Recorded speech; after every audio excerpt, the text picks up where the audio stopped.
Enterraba vivos, quemaba inocentes y se reía mientras el pueblo lloraba. Así se escribía la historia en Mapimí bajo el mando de un solo hombre, el coronel Hilario Gómez. Un militar que convirtió aquel rincón de Durango en un infierno sobre la tierra, hasta que la revolución le devolvió cada lágrima con la misma crueldad. Bienvenido fue acusado de colaborar con los rebeldes solo por dar agua a un desconocido. Su castigo, morir quemado vivo en su propio brasero, mientras Gómez fumaba un puro y hacía comentarios sobre el clima como si nada ocurriera. La maestra Esperanza tampoco escapó a su furia. Su crimen fue enseñar a leer a niños indígenas. La torturaron, la humillaron y finalmente la enterraron con las manos aún manchadas de tiza. Los indios no necesitan letras, necesitan disciplina, sentenció el coronel. Desde entonces, la escuela del pueblo quedó vacía para siempre. El miedo se volvió rutina. Los hombres caminaban cabizbajos, las mujeres evitaban miradas, y los niños ya no reían. En Mapimí, los gritos de dolor se escuchaban con la misma frecuencia que el canto de los gallos al amanecer. Lo más perturbador era la frialdad de Gómez. Nunca gritaba, nunca perdía la calma.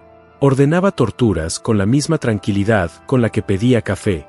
Para él, la crueldad no era un exceso, era parte de su naturaleza. Una mañana de octubre llevó esa brutalidad a un nivel insoportable. Capturó a un muchacho de apenas 17 años, Aurelio Mendoza, acusado de llevar mensajes a los villistas. El joven, golpeado y herido, todavía conservaba una sonrisa tenue que irritaba al coronel. Gómez ordenó traer pala y cal. Vamos a plantar una semilla de obediencia. En plena plaza principal cavaron un hoyo y obligaron al pueblo a presenciar la tortura. El joven Aurelio, enterrado hasta el cuello bajo el sol ardiente, gritaba pidiendo piedad.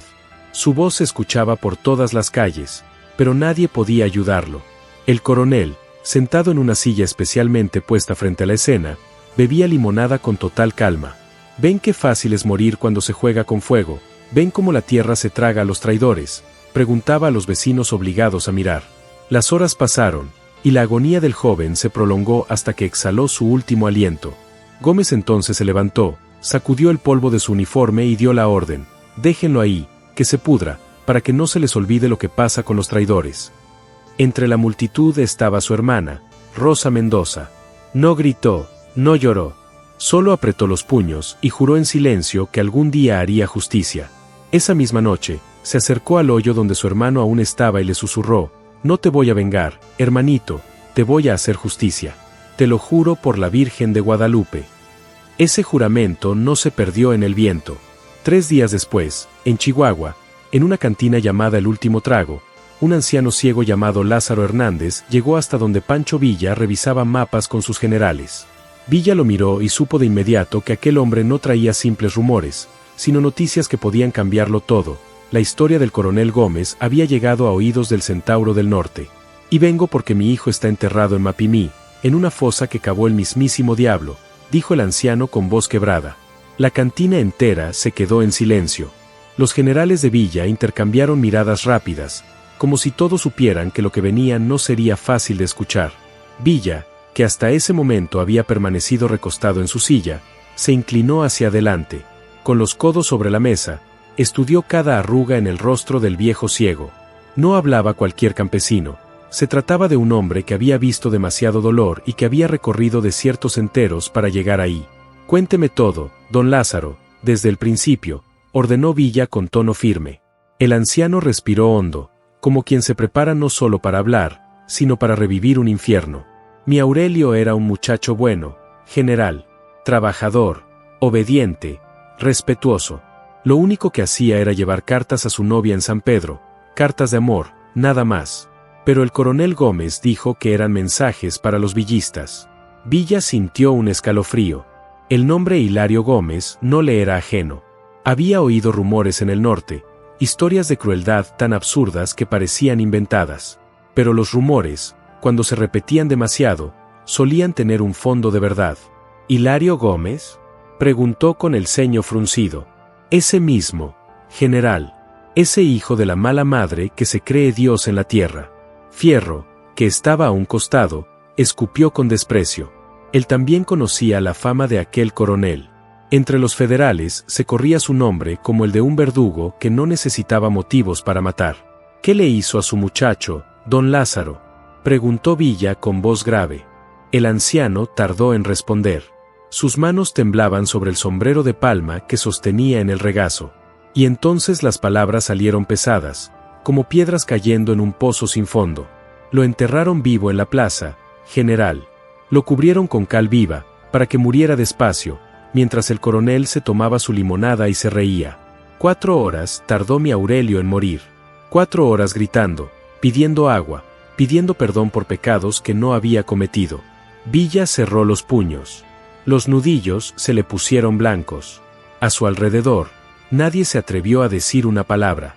Hasta el aire se volvió denso. ¿Cómo lo supo usted?, preguntó Villa. Porque estaba ahí, general. Me obligaron a escuchar. Cuando todo terminó, cuando mi hijo ya no gritaba más, el coronel se acercó a mí. Me dijo: ahí tiene a su revolucionario ciego. Que le sirva de lección. Luego me echaron del pueblo. Me advirtieron que si volvía, me iban a enterrar al lado de Aurelio. El anciano se limpió las lágrimas con la manga. Su voz quebrada apenas podía sostener el peso del recuerdo. Caminé 5 días para encontrarlo, general. 5 días comiendo lo que me daba la gente buena, preguntando en cada pueblo por usted.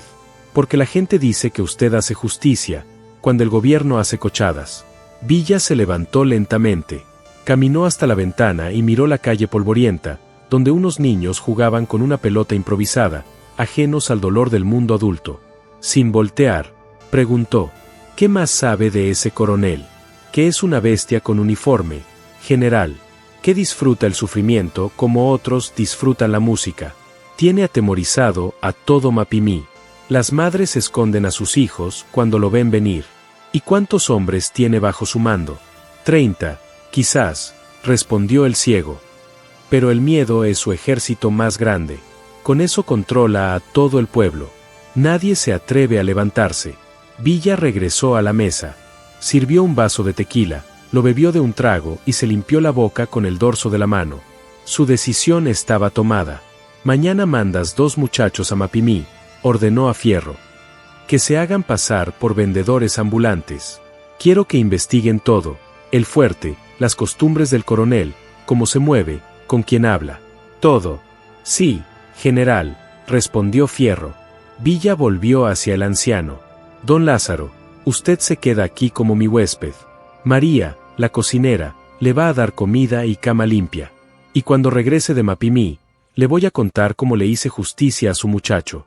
El viejo se levantó temblando, conmovido por aquellas palabras. ¿De verdad va a ir, general? Villa le puso una mano en el hombro. Se lo juro por mi madre que está en el cielo. Su Aurelio va a tener justicia. 2 días después, Fierro regresó con información que helaba la sangre.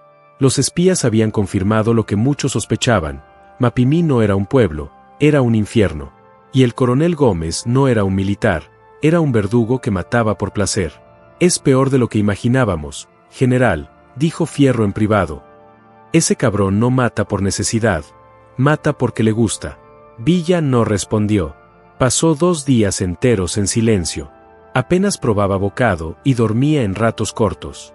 Su mente estaba ocupada trazando cada detalle de un plan que no solo sería un ataque, sino una lección que México entero recordaría. Al tercer día, llamó a Fierro. Prepara 10 hombres de los más confiables. Nos vamos a Mapimí, pero no como generales. Vamos a entrar como fantasmas. El sol apenas despuntaba sobre las montañas cuando Villa salió al camino. Vestía como un simple mascate, con ropa gastada y un sombrero de palma. Llevaba una carreta con herramientas y utensilios, como cualquier vendedor que recorría el desierto. Su pistola y su fama habían quedado atrás. Ese día parecía un hombre común, un fantasma dispuesto a entrar en la boca del lobo. Fierro y el resto de los hombres partieron por rutas distintas. Villa les había dado instrucciones precisas: preparar trampas en el pozo seco de la Hacienda del Toro, estudiar cada movimiento de los federales y esperar la señal. El camino hacia Mapimí era árido y peligroso. Entre cerros pelones y cactáceas retorcidas, Villa se cruzaba con arrieros, vendedores y familias desplazadas por la guerra. Cada encuentro era una oportunidad para preguntar y escuchar. En cada pueblo, recopilaba datos que confirmaban lo mismo: el coronel Gómez había sembrado un terror sin precedentes. En la esperanza, una mujer con rebozo negro le confesó entre lágrimas que había perdido 2 hijos. Los mandé a vender queso, y nunca regresaron. El coronel los acusó de espías y los colgó de los postes de la luz. En los remedios, un anciano que compraba clavos le advirtió en voz baja: «No vaya a Mapimí, compadre. Ahí la muerte camina vestida de soldado». Cada testimonio reforzaba la decisión de Villa, y en su mirada ya no quedaba duda: Mapimí iba a pagar caro por el infierno que había sembrado. Pancho Villa no se detuvo en su viaje. Al tercer día, tras recorrer largas jornadas con el sol castigando como fuego sobre la tierra, alcanzó las afueras de Mapimí. Lo que encontró fue inquietante: un pueblo apagado, donde el silencio dominaba más que cualquier ruido. No se escuchaban voces, no había niños jugando, ni siquiera perros rondando. Era un vacío extraño, el tipo de silencio que solo aparece cuando la gente tiene miedo. Villa instaló su carreta en la plaza central. Colocó sus mercancías con calma: herramientas, cuchillos, machetes, remedios y hasta ungüentos para males de amor. Gritó como lo haría cualquier vendedor ambulante, repitiendo sus ofertas al aire, pero su verdadero interés no estaba en las ventas. Cada palabra que salía de su boca iba acompañada de una mirada aguda. Observaba puertas cerradas, ventanas entreabiertas, sombras que se movían rápido y rostros que apenas se asomaban para espiarlo desde la distancia. La reacción del pueblo confirmaba lo que ya sospechaba: Mapimí estaba dominado por el miedo al coronel Gómez. Durante horas nadie se acercó. La gente desconfiaba, pensando que aquel hombre podía ser un espía enviado para descubrir a los inconformes. Sin embargo, Villa era paciente. No se desesperó. Se sentó, silbó canciones rancheras, comió tortillas con frijoles sin prisa y esperó. Esa paciencia, más que cualquier palabra, era parte de su estrategia: mostrarse común, confiable, sin levantar sospechas. Al caer la tarde, cuando la tensión parecía eterna, alguien finalmente se atrevió a romper la barrera del miedo. Una joven se acercó despacio. Era Rosa Mendoza, aunque en ese momento Villa no conocía su nombre. Su aspecto lo decía todo: piel endurecida por el sol, mirada fuerte pero marcada por el dolor, y una forma de caminar que revelaba tanto precaución como valentía. Rosa no era una curiosa más, era alguien que cargaba con heridas profundas. Con voz baja, casi susurrando, preguntó: ¿tiene agujas? Villa, sin abandonar su papel de vendedor, respondió con naturalidad: de todas las medidas, guerita. ¿Para qué las ocupa? La respuesta de Rosa fue corta, pero cargada de significado: para coser sudarios. Ese detalle lo cambió todo. Villa comprendió en ese instante que había dado con la persona indicada. Aquella mujer no estaba buscando un objeto cualquiera, estaba hablando de muerte, de pérdidas recientes, y eso confirmaba que el pueblo vivía bajo el yugo del coronel. Mientras le mostraba las agujas, Rosa lo observaba con atención. Notó que había algo extraño en él. Sus manos no eran de un comerciante común, eran manos que habían sostenido armas, dedos firmes, músculos tensos, reflejos de alguien que conocía el combate. Sus ojos tampoco encajaban con los de un vendedor corriente. Habían visto guerra, habían visto sangre, y eso la hizo dudar aún más. ¿De dónde viene usted?, preguntó Rosa, fingiendo distraerse con una aguja. De Chihuahua, para servirle. ¿Y usted es de aquí? Toda la vida. Aunque últimamente, Mapimí no es lugar para los vivos, respondió ella, con un tono cargado de resignación. Villa le envolvió las agujas en papel. Al entregárselas, sus dedos rozaron la mano de Rosa. Fue un gesto breve, pero suficiente para que ella confirmara lo que sospechaba. Aquel hombre tenía la firmeza de alguien acostumbrado a decisiones de vida o muerte. ¿Conoce usted al coronel Gómez?, preguntó Villa, como quien habla del clima. La reacción de Rosa fue inmediata. Se puso tensa, y sus ojos brillaron con un enojo contenido. Lo conoce todo Mapimí, para nuestra desgracia. Dicen que es estricto con el orden. ¿Estricto?, rió con amargura. Es como decir que el diablo es estricto con las almas. La conversación quedó en silencio unos segundos. Villa la miró directamente, y preguntó sin rodeos: ¿perdió usted a alguien? Rosa dudó, pero finalmente se decidió. Lo miró con firmeza y dijo: ¿quiere que le muestre? Lo condujo por calles desiertas hasta llegar a las afueras del pueblo. Allí, en un pequeño cementerio improvisado, se detuvo bajo la sombra de un mezquite. Frente a ellos había una cruz de madera, sin adornos, apenas con un nombre grabado a navaja: Aurelio Mendoza. No había fechas, no había epitafios, solo una flor seca acompañando el recuerdo. Era mi hermano, dijo Rosa, inclinándose para limpiar las hojas secas que rodeaban la cruz. Tenía 17 años, y todavía creía que el mundo era bueno. Villa guardó silencio, dándole espacio. Entonces ella, con la voz quebrada pero decidida, relató lo sucedido. Le contó cómo Aurelio fue arrestado por el coronel Gómez bajo falsas acusaciones, cómo lo arrastraron frente al pueblo para dar un escarmiento, cómo lo golpearon sin piedad y cómo finalmente lo ejecutaron como si se tratara de un criminal. Rosa narró cada detalle, sin omitir nada, reviviendo el dolor pero también la indignación. Aquella historia no era un caso aislado. Era el retrato de lo que estaba ocurriendo en Mapimí, un régimen de terror donde cualquiera podía ser víctima, donde la vida valía poco y el miedo era la única ley vigente. Villa escuchó el relato de Rosa con el ceño fruncido, conteniendo la rabia que se le acumulaba como veneno en las venas. Había visto injusticias en muchos pueblos, pero lo que estaba escuchando lo golpeaba en lo más profundo. No era solo la brutalidad del coronel Gómez, era la forma impune en que sembraba terror. Cuando Rosa terminó de hablar, Villa la miró con seriedad. ¿Y usted qué piensa hacer?, le preguntó. Rosa se levantó del suelo, sacudiéndose el polvo de las rodillas con un gesto resignado. ¿Qué puedo hacer yo sola contra 30 soldados y un coronel que cuenta con la protección del gobierno? La lógica de sus palabras era innegable. Villa se quitó el sombrero y se rascó la cabeza, fingiendo pensarlo con calma, pero en realidad ya estaba calculando. A veces, dijo lentamente, la ayuda llega de donde menos se espera.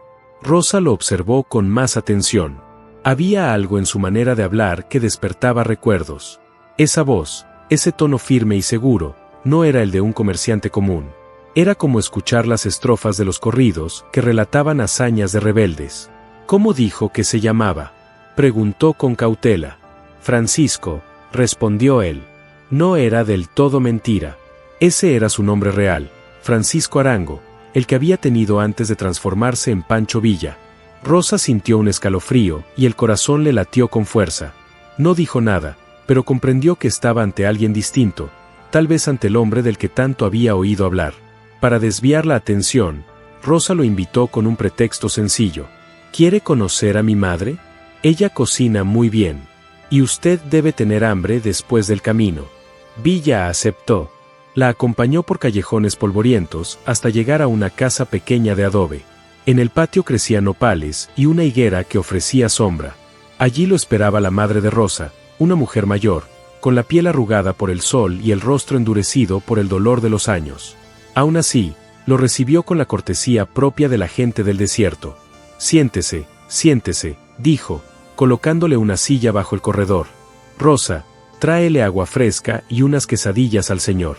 Mientras comía, Villa conversó con la mujer de temas comunes: el clima, las cosechas, el precio del maíz. Pero sus ojos estaban atentos a los detalles de la casa. Había señales claras de sufrimiento, paredes marcadas por agujeros de bala, muebles faltantes que seguramente habían sido vendidos o robados, y en un rincón del patio, una cruz pequeña clavada en la tierra. ¿Y esa cruz?, preguntó Villa.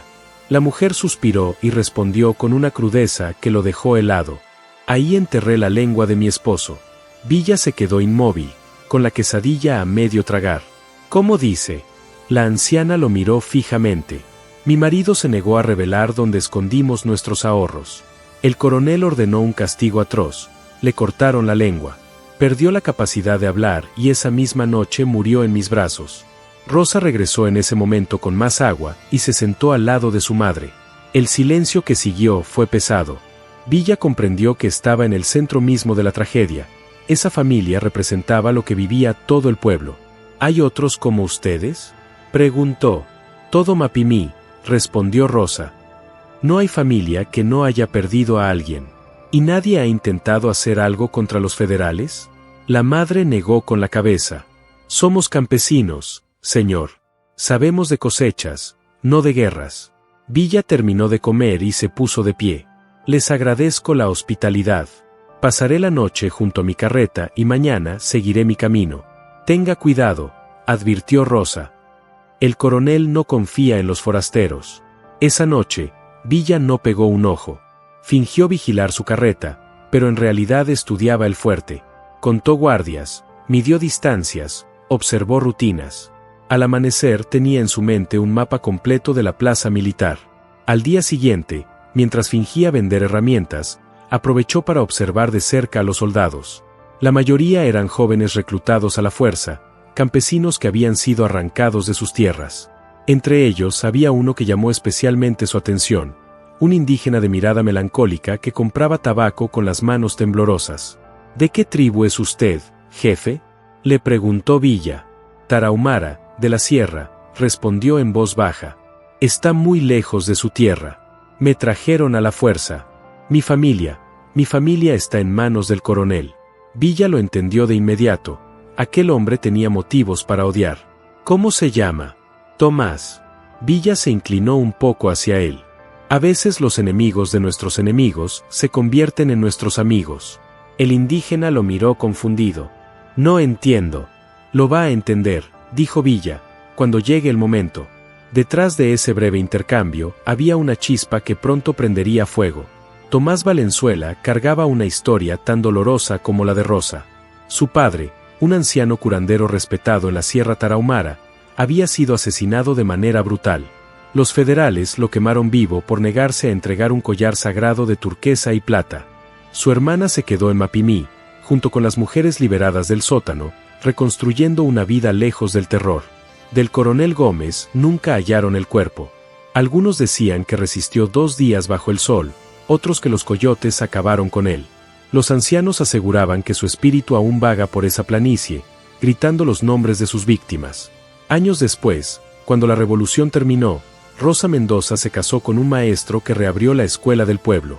Tuvieron 3 hijos, a quienes contaron la historia de su tío Aurelio y de cómo Pancho Villa trajo justicia a Mapimí. Los niños crecieron sabiendo que la maldad existe, pero también que siempre hay hombres valientes dispuestos a enfrentarla.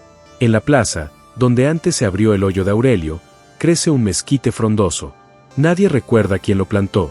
Las madres dicen que brotó solo, como si la tierra hubiera querido sanar el dolor. Y en las noches sin luna, cuando sopla el viento desde el desierto, los viejos afirman que aún se escucha la voz de Villa repitiendo desde algún lugar: la justicia del pueblo nunca muere.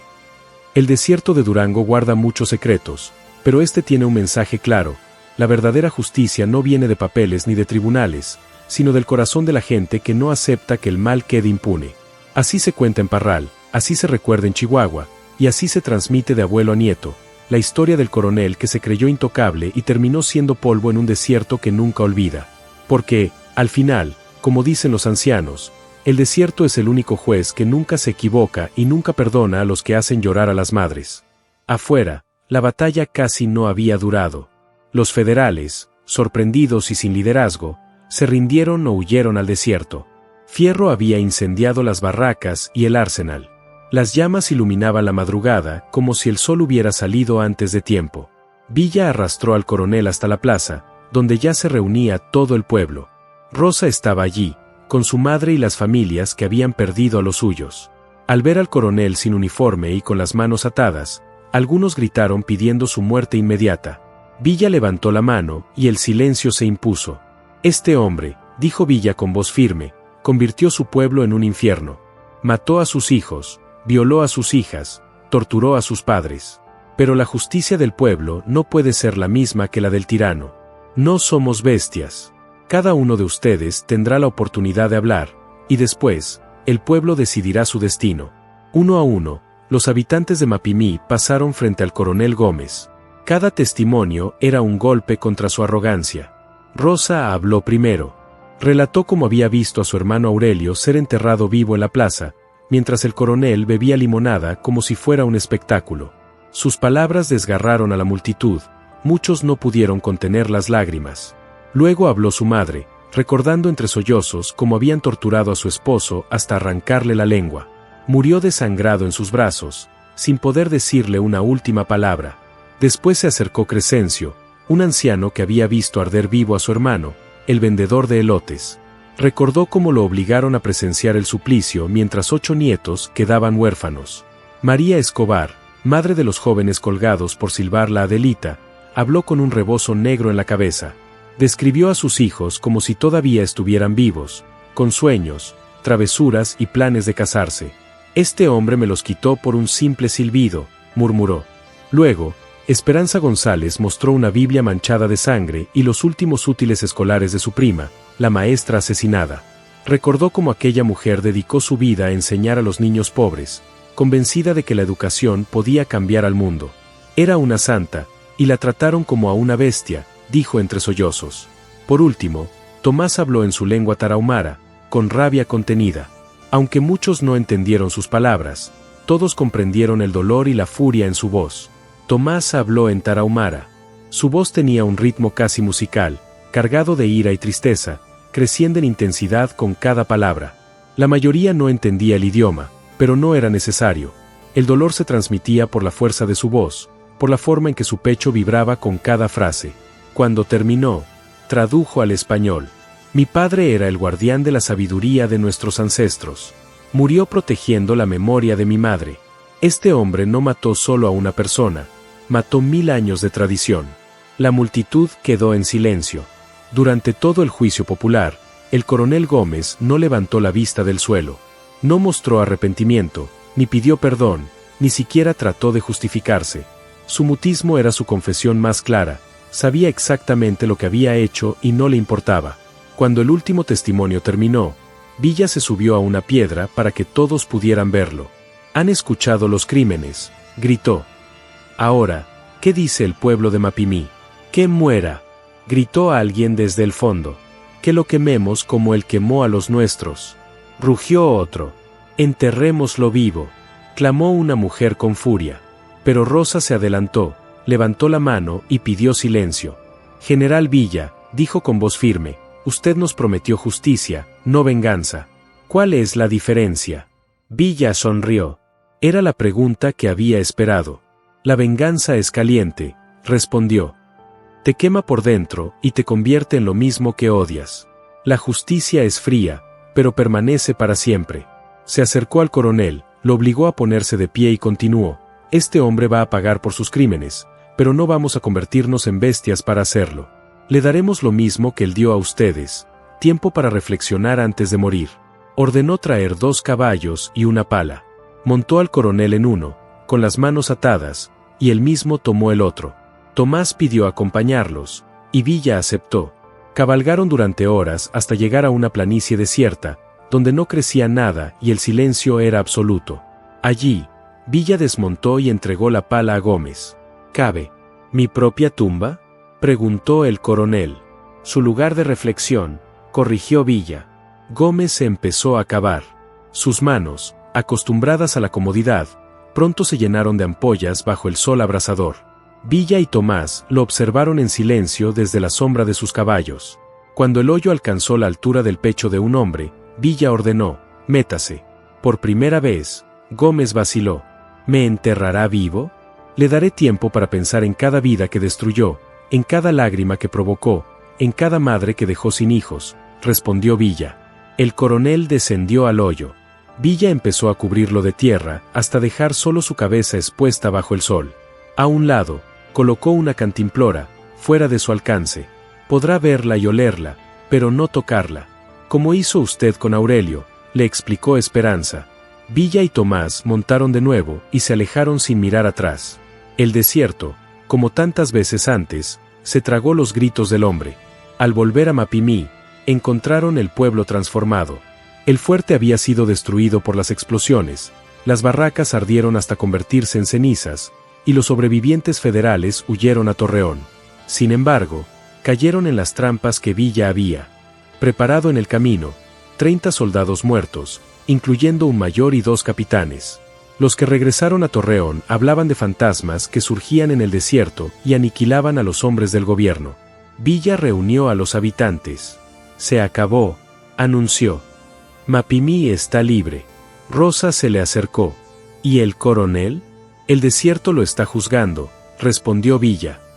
«Y es un juez más justo que cualquier tribunal». Antes de partir, Villa habló por última vez al pueblo en la plaza: «La libertad no se regala, se conquista día a día. Manténganse unidos, protejan a sus familias y nunca olviden que ustedes son dueños de su destino». Al amanecer, La división del norte partió hacia el norte. Tomás cabalgó con ellos, decidido a seguir luchando. Su hermana se quedó en Mapimí, junto con las mujeres liberadas del sótano, reconstruyendo una vida lejos del terror. Del coronel Gómez nunca hallaron el cuerpo. Algunos decían que resistió 2 días bajo el sol, otros que los coyotes acabaron con él. Los ancianos aseguraban que su espíritu aún vaga por esa planicie, gritando los nombres de sus víctimas. Años después, cuando la revolución terminó, Rosa Mendoza se casó con un maestro que reabrió la escuela del pueblo. Tuvieron 3 hijos, a quienes contaron la historia de su tío Aurelio y de cómo Pancho Villa trajo justicia a Mapimí. Los niños crecieron sabiendo que la maldad existe, pero también que siempre hay hombres valientes dispuestos a enfrentarla. En la plaza, donde antes se abrió el hoyo de Aurelio, crece un mezquite frondoso. Nadie recuerda quién lo plantó. Las madres dicen que brotó solo, como si la tierra hubiera querido sanar el dolor. Y en las noches sin luna, cuando sopla el viento desde el desierto, los viejos afirman que aún se escucha la voz de Villa repitiendo desde algún lugar: la justicia del pueblo nunca muere. El desierto de Durango guarda muchos secretos, pero este tiene un mensaje claro: la verdadera justicia no viene de papeles ni de tribunales, sino del corazón de la gente que no acepta que el mal quede impune. Así se cuenta en Parral, así se recuerda en Chihuahua, y así se transmite de abuelo a nieto, la historia del coronel que se creyó intocable y terminó siendo polvo en un desierto que nunca olvida.